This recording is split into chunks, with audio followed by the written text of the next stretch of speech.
परिचय। दिव्या, आज मैं तुम्हें दिखाऊंगी कि नर्म ब्रेड कैसे बनाई जाती है। माँ, मुझे ये देखना है।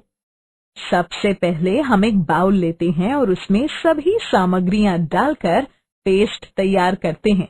अब हम मिश्रण में यीस्ट डालते हैं और इसे कुछ समय के लिए रख देते हैं। इसके बाद यह पकने के लिए तैयार हो जाएगा। अब हमारी ब्रेड परोसने के लिए तैयार है। ये तो काफी अच्छी लग रही है। माँ, क्या मैं आपसे कुछ पूछ सकती हूँ? हाँ, जरूर। आपने मिश्रण में यीस्ट क्यों डाला? ठीक है, मैं तुम्हें बताती हूँ। ब्रेड बनाने में किण्वन की प्रक्रिया में यीस्ट उत्प्रेरक की तरह कार्य करता है। यीस्ट आटे में मौजूद शर्करा से अभिक्रिया करता है और इस प्रक्रिया में कार्बन डाइऑक्साइड उत्पन्न होती है। कार्बन डाइऑक्साइड गूंथे हुए आटे में मौजूद हजारों बुलबुलों में भर जाती है। जब ब्रेड पक जाती है तो यह रोएदार और नर्म हो जाती है। ठीक है माँ, मैं समझ गई और मैं इसके बारे में और अधिक जानना चाहती हूँ।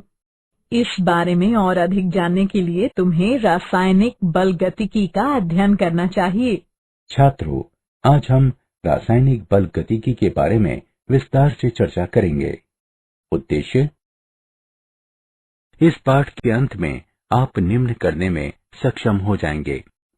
रासायनिक बलगतिकी को परिभाषित करना, रासायनिक अभिक्रियाओं का वर्गीकरण करना, एक रासायनिक अभिक्रिया के वेग की व्याख्या करना, औसत और तात्कालिक अभिक्रिया वेग की व्याख्या करना, अभिक्रिया के वेग को प्रभावित करने वाले कारकों को जानना, अभिक्रिया की कोटि का विश्लेषण करना, अभिक्रिया की आणविकता की गणना करना, अभिक्रिया की अर्ध-आयु की गणना करना, अभिक्रिया वेग पर तापमान और उत्प्रेरक के प्रभाव को समझना, आर्रेनियस समीकरण की व्युत्पत्ति करना, संघट्ट सिद्धांत का वर्णन करना।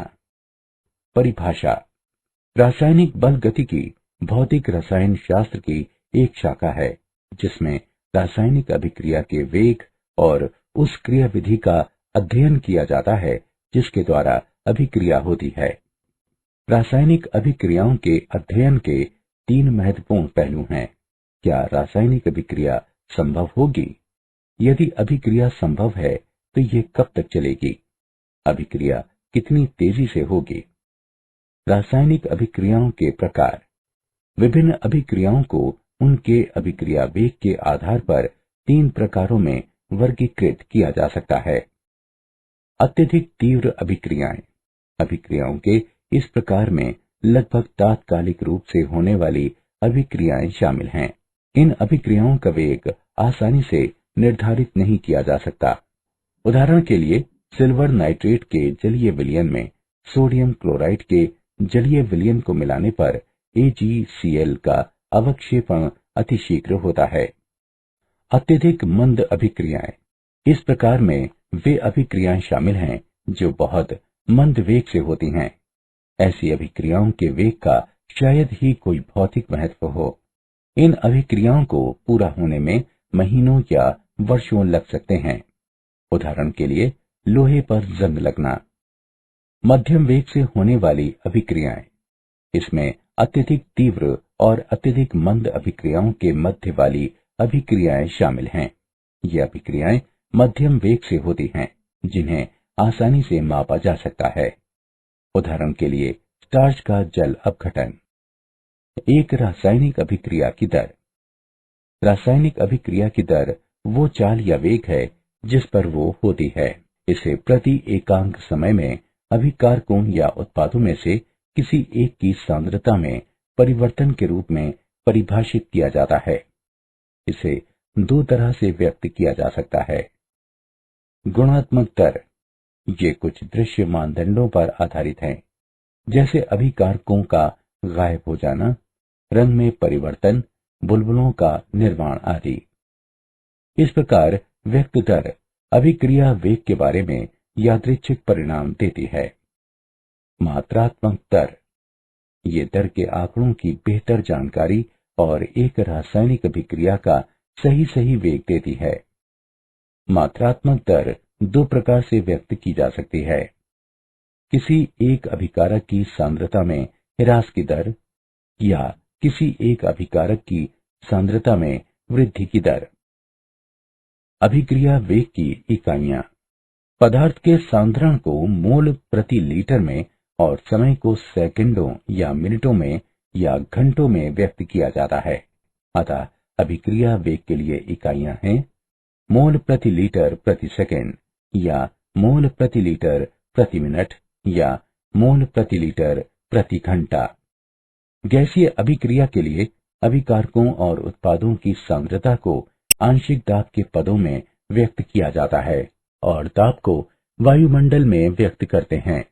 अतः अभिक्रिया वेग की इकाइयां होंगी परमाणु प्रति सेकंड या परमाणु प्रति मिनट या परमाणु प्रति घंटा। औसत अभिक्रिया वेग ये एक परिमित समय अंतराल में सांद्रता में परिवर्तन होता है। अभिक्रिया वेग ज्ञात करने के लिए विभिन्न समय अंतरालों पर या तो एक अभिकारक या फिर एक उत्पाद की सांद्रता ज्ञात की जा सकती है। अभिक्रिया की प्रगति पता करने के लिए सांद्रता से संबंधित प्रेक्षण योग्य गुणधर्मों जैसे आयतन, दाब, प्रकाशिक घूर्णन, पीएच और विद्युत चालकता का भी प्रयोग किया जाता है। इसे बिना अभिक्रिया मिश्रण को अलग किए हुए विभिन्न समय अंतरालों पर सीधे मापा जा सकता है। औसत वेग बराबर ऋणात्मक डेल्टा C बटे डेल्टा T। तात्कालिक अभिक्रिया वेग ये समय के किसी क्षण पर प्रति एकांक समय में या तो अभिकारक या फिर उत्पाद की सांद्रता में परिवर्तन होता है। तात्कालिक अभिक्रिया वेग को व्यक्त करने के लिए हम समय के उस क्षण पर एक लघु समय अंतराल को चुनते हैं जिस पर अभिक्रिया वेग को नियत माना जाता है। यदि लघु समय अंतराल dt में सांद्रता में लघु परिवर्तन dx है तो उस क्षण तात्कालिक वेग को dx बटे dt से व्यक्त करते हैं। उस अभिक्रिया के लिए जिसमें a b की ओर प्रवृत्त है तात्कालिक वेग बराबर db बटे dt। अभिक्रिया का वेग व्यंजक और स्टाइकियोमेट्री। विभिन्न वेग व्यंजकों को एक रासायनिक अभिक्रिया की अलग अलग स्पीशीज के पदों में व्यक्त किया जाता है जो सापेक्षिक वेग कहलाते हैं। संतुलित रासायनिक समीकरण में स्पीशीज के स्टाइकियोमेट्री गुणांक द्वारा वेग व्यंजक को भाग देकर सापेक्षिक वेगों को तुल्य बनाया जाता है। अभिक्रिया वेग को इस प्रकार व्यक्त किया जा सकता है। अभिक्रिया के वेग व्यंजक और स्टाइकियोमेट्री पर उदाहरण। आइए निम्न समीकरण पर विचार करें। H2 गैस I2 गैस के साथ मिलकर 2HI गैस देती है। अभिक्रिया वेग को निम्न तरीकों से व्यक्त किया जा सकता है। अभिकारकों और उत्पादों के स्टाइकियोमेट्री गुणांक भिन्न हैं। इसका अर्थ है कि या तो H2 या फिर I2 का एक मोल गायब होकर HI के 2 मोल बनाता है। HI के प्राकटन का वेग H2 या I2 के गायब होने के वेग से दुगना है। हम इसे इस प्रकार व्यक्त कर सकते हैं। अभिक्रिया वेग को प्रभावित करने वाले कारक। अभिकारकों और उत्पादों की प्रकृति का प्रभाव। किसी रासायनिक अभिक्रिया में अभिकारकों के बंध टूटते हैं और उत्पादों में नए बंधों का निर्माण होता है। टूटने और बनने वाले बंधों की संख्या और प्रकृति विभिन्न रासायनिक अभिक्रियाओं में अलग अलग होती है। सांद्रता का प्रभाव। अभिकारकों की सांद्रता जितनी अधिक होती है अभिक्रिया भी उतनी तेजी से होती है। जैसे जैसे अभिक्रिया में अभिकारकों की खपत होती है अभिक्रिया की प्रगति के साथ साथ अभिक्रिया वेग घटता जाता है। पृष्ठ क्षेत्रफल। हम जैसे जैसे किसी पदार्थ के भाग करते जाते हैं इसका पृष्ठ क्षेत्रफल बढ़ता जाता है। इसलिए कण का आकार जितना छोटा होता है पृष्ठ क्षेत्रफल उतना ही अधिक होता है और इसलिए अभिक्रिया उतनी ही तेजी से होती है। उत्प्रेरक की उपस्थिति। कोई उत्प्रेरक सामान्यतः बिना अभिक्रिया में भाग लिए हुए अभिक्रिया के वेग को बढ़ाता है। तापमान तापमान बढ़ने के साथ साथ अभिक्रिया के वेग में भी वृद्धि होती है। सामान्यतः तापमान में प्रति 10 केल्विन वृद्धि होने पर अभिक्रिया का वेग दोगुना हो जाता है। विकिरण की उपस्थिति। कुछ अभिक्रियाएं अंधेरे में नहीं होती हैं, लेकिन प्रकाश की उपस्थिति में संपन्न होती हैं। इन्हें प्रकाश रासायनिक अभिक्रियाएं कहते हैं। सांद्रता का प्रभाव। जब कोई रासायनिक अभिक्रिया होती है तो अभिकारक उत्पादों में परिवर्तित हो जाते हैं। समय के साथ साथ अभिकारकों की सांद्रताओं में कमी आती है, जबकि उत्पाद बढ़ते हैं। द्रव्यमान क्रिया का नियम। दिए गए तापमान पर एक रासायनिक अभिक्रिया का वेग अभिक्रिया में भाग लेने वाली स्पीशीज की मोलर सांद्रताओं के गुणनफल के समानुपाती होता है, जिसमें प्रत्येक सांद्रता पद पर रासायनिक समीकरण में उस स्पीशीज के आंकिक गुणांक के बराबर घात होती है। दी गई अभिक्रिया के लिए अभिक्रिया वेग बराबर है k a की घात a और b की घात b के गुणनफल के। यदि सभी अभिक्रिया में भाग लेने वाली स्पीशीज की सांद्रता 1 हो तो वेग बराबर होगा k। अतः वेग स्थिरांक को अभिक्रिया वेग के रूप में परिभाषित किया जाता है जब प्रत्येक अभिकारक की सांद्रता 1 ली गई हो। अभिक्रिया वेग बनाम वेग स्थिरांक। अभिक्रिया वेग और अभिक्रिया वेग स्थिरांक के मध्य महत्वपूर्ण भेद इस प्रकार हैं। अभिक्रिया वेग उस क्षण अभिकारकों की स्पीशीज की सांद्रता पर निर्भर करता है, जबकि वेग स्थिरांक का आशय उस विशिष्ट बिंदु पर अभिक्रिया वेग से है जब प्रत्येक अभिक्रिया में भाग लेने वाली स्पीशीज की सांद्रता 1 हो। अभिक्रिया वेग किसी क्षण वो चाल है जिससे अभिकारक उत्पाद परिवर्तित होते हैं, जबकि एक अभिक्रिया का वेग स्थिरांक वेग नियम व्यंजक में समानुपाती नियतांक है। अभिक्रिया वेग अभिक्रिया की प्रगति के साथ साथ घटता जाता है, जबकि अभिक्रिया का वेग स्थिरांक नियत रहता है और अभिक्रिया की प्रगति पर निर्भर नहीं करता है। अभिक्रिया की कोटि। इसे किसी वेग नियम व्यंजक में प्रयुक्त सांद्रताओं की घातों या घातांकों के योगफल के रूप में परिभाषित किया जाता है। दी गई अभिक्रिया के लिए वेग व्यंजक नियम इस प्रकार हैं। अभिक्रिया वेग बराबर k a की घात m और b की घात n का गुणनफल। इस अभिक्रिया की कोटि m जमा n के बराबर है। a के सापेक्ष अभिक्रिया की कोटि m है और b के सापेक्ष n है। यदि घात का योगफल 1 के बराबर हो तो अभिक्रिया प्रथम कोटि की अभिक्रिया कहलाती है। यदि घातों का योगफल 2 या 3 है तो अभिक्रिया क्रमशः द्वितीय कोटि या तृतीय कोटि अभिक्रिया होती है। किसी अभिक्रिया की कोटि 0 या भिन्न भी हो सकती है।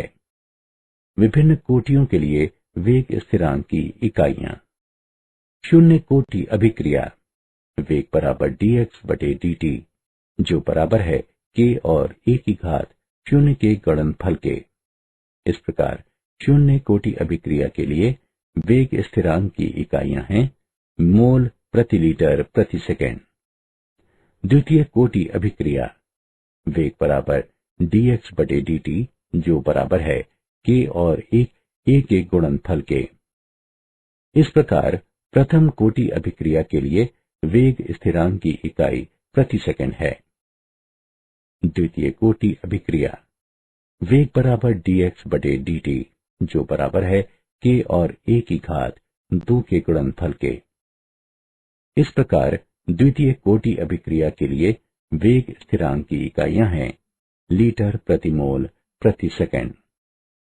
तृतीय कोटि अभिक्रिया वेग बराबर dx बटे dt, जो बराबर है k और a की घात 3 के गुणनफल के। इस प्रकार तृतीय कोटि अभिक्रिया के लिए इकाइयां हैं लीटर वर्ग प्रति मोल, वर्ग प्रति सेकंड। मूल्यांकन। आगे बढ़ने से पहले आइए देखें कि आपने क्या सीखा। सही विकल्प को उठाकर उसके संगत स्थान पर रखें। अभिक्रिया की आणविकता। रासायनिक अभिक्रिया में भाग लेने वाली स्पीशीज, परमाणु, आयन अथवा अणु जो कि एक साथ संघट्ट के फलस्वरूप रासायनिक अभिक्रिया करती हैं, की संख्या को अभिक्रिया की आणविकता कहते हैं। जब एक साथ संघट्ट में केवल एक अणु शामिल हो तो अभिक्रिया एक अणुक होती है। जब एक साथ संघट्ट में दो अणु शामिल हों तो अभिक्रिया द्विअणुक होती है। जब एक साथ संघट्ट में तीन अणु शामिल हों तो अभिक्रिया त्रिअणुक होती है। किसी अभिक्रिया की आणविकता सदैव एक पूर्ण संख्या होती है। अभिक्रिया की कोटि बनाम अभिक्रिया की आणविकता। अभिक्रिया की कोटि और अभिक्रिया की आणविकता के मध्य महत्वपूर्ण अंतर इस प्रकार है। अभिक्रिया की कोटि वेग नियम समीकरण में पदों की सांद्रता की घातों का योगफल है, जबकि अभिक्रिया की आणविकता रासायनिक अभिक्रिया में भाग लेने वाली स्पीशीज जो कि एक साथ संघट्ट के फलस्वरूप रासायनिक अभिक्रिया करती हैं, इनकी संख्या को अभिक्रिया की आणविकता कहते हैं। अभिक्रिया की कोटि एक पूर्ण संख्या या भिन्न और शून्य भी हो सकती है, जबकि अभिक्रिया की आणविकता सदैव एक पूर्ण संख्या होती है।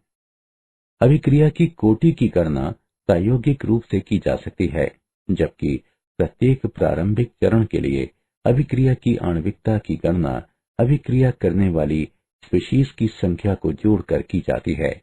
ये एक सैद्धांतिक अवधारणा है। शून्य कोटि अभिक्रिया। कोई अभिक्रिया शून्य कोटि की होती है यदि इसका वेग अभिकारकों की सांद्रता पर निर्भर नहीं करता। शून्य कोटि अभिक्रिया के लिए ए उत्पादों में बदल रहा है। यदि अभिकारक की प्रारंभिक सांद्रता ए नॉट है और टी समय बाद सांद्रता ए है तो अभिक्रिया वेग घटा डी ए बटे डी टी बराबर के और ए की घात शून्य का गुणनफल जो कि के बराबर होगा। इसे इस प्रकार लिखा जा सकता है डी कैपिटल ए बराबर घटा के डी टी। दोनों पक्षों का समाकलन करने पर हमें प्राप्त होता है कैपिटल ए बराबर घटा के टी जमा सी। टी बराबर शून्य पर ए बराबर ए नॉट, इसलिए सी बराबर ए नॉट। इन मानों को समीकरण में रखने पर हम प्राप्त करते हैं ए बराबर घटा के टी जमा ए नॉट। या इसे इस प्रकार भी लिखा जा सकता है के बराबर 1 बटे टी गुणा ए नॉट घटा ए। प्रथम कोटि अभिक्रिया। आइए प्रथम कोटि अभिक्रिया पर विचार करें, जिसमें कैपिटल ए उत्पादों में बदल रहा है। यदि अभिकारक की प्रारंभिक सांद्रता ए नॉट है और टी समय बाद सांद्रता कैपिटल ए है तो अभिक्रिया वेग घटा डी ए बटे डी टी बराबर के और ए का गुणनफल। इसे इस प्रकार लिखा जा सकता है माइनस टी ए बटे ए बराबर के डी टी।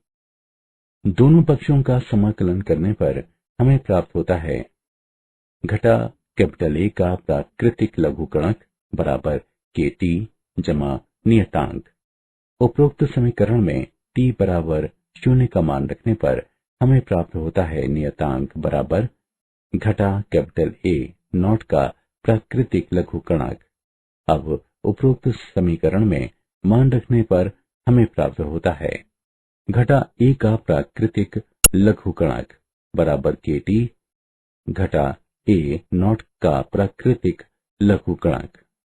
साधारण लघुगणक में बदलने पर हमें प्राप्त होता है के टी बराबर 2.303 लॉग कैपिटल ए नॉट बटे कैपिटल ए। इसे लिखा जा सकता है के बराबर 2.303 बटे टी गुणा लॉग कैपिटल ए नॉट बटे ए। अभिक्रिया की अर्थायु। किसी अभिक्रिया की अर्धायु को उस समय के रूप में परिभाषित किया जाता है जिसमें अभिकारकों की सांद्रता घटकर प्रारंभिक सांद्रता की आधी रह जाती है।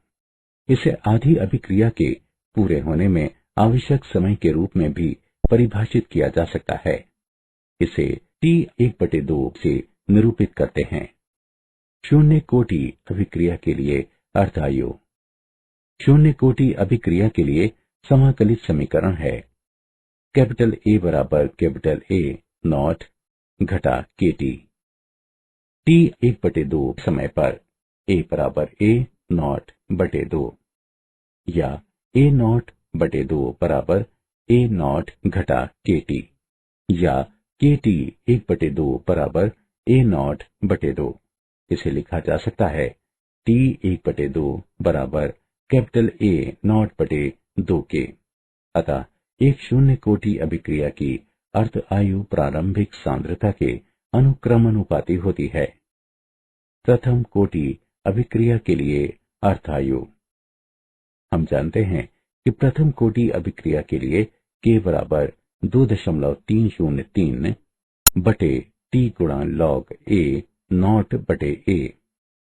T की गणना इस समीकरण से की जा सकती है। T बराबर 2.303 बटे K गुणा log A नॉट बटे A। T आधे पर A बराबर A नॉट बटे 2।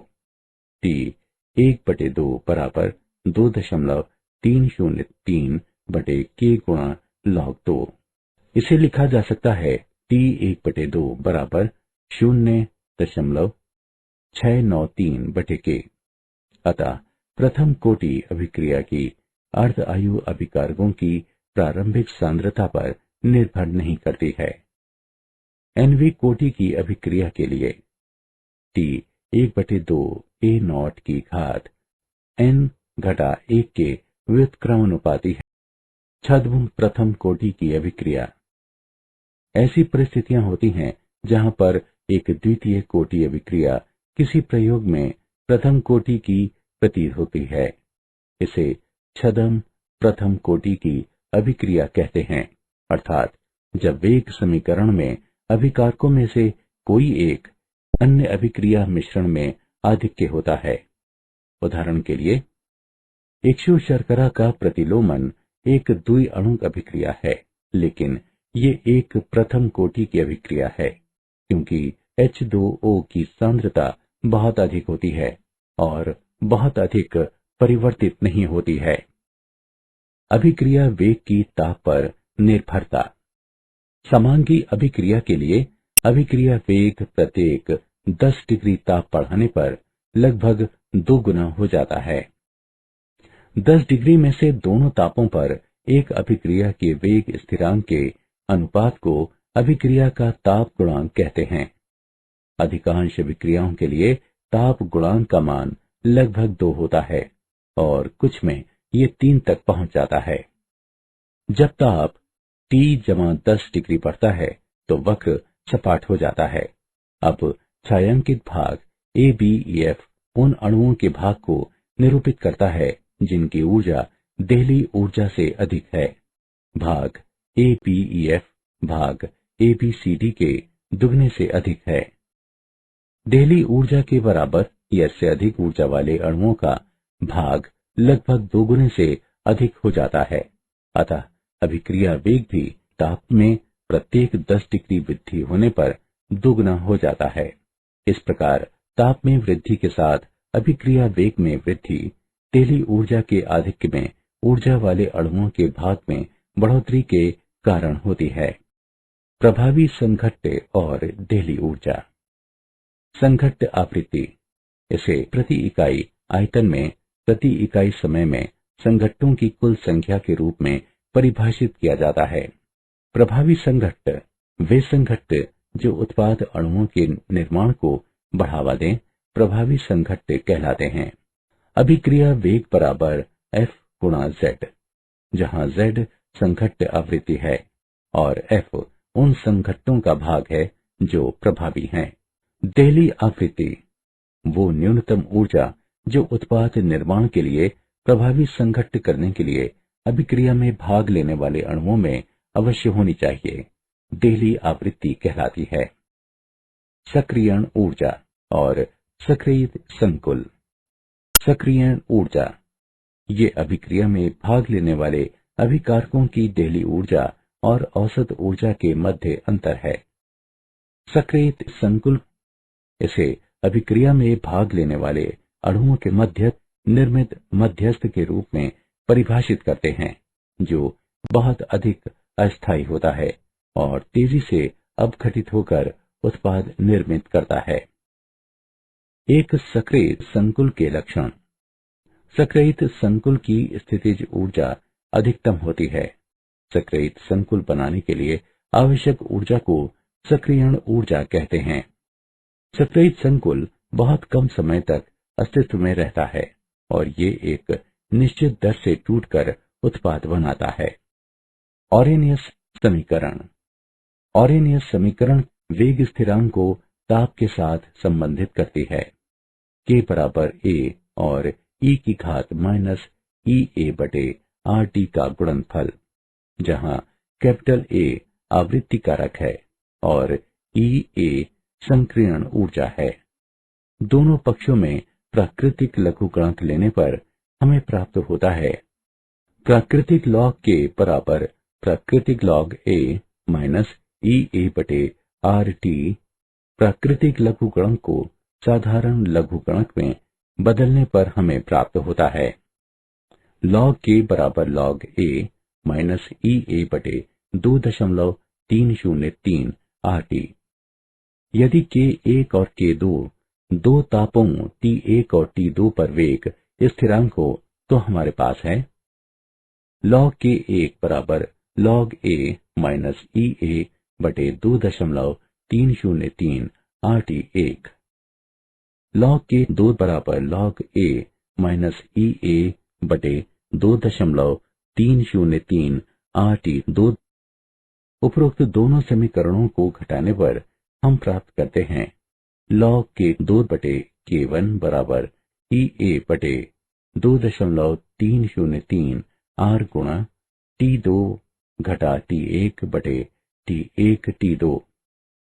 अभिक्रिया वेग पर उत्प्रेरक का प्रभाव। उत्प्रेरक एक ऐसा पदार्थ है जिसमें स्वयं स्थायी रासायनिक परिवर्तन हुए बिना ये एक रासायनिक अभिक्रिया के वेग को बढ़ा देता है।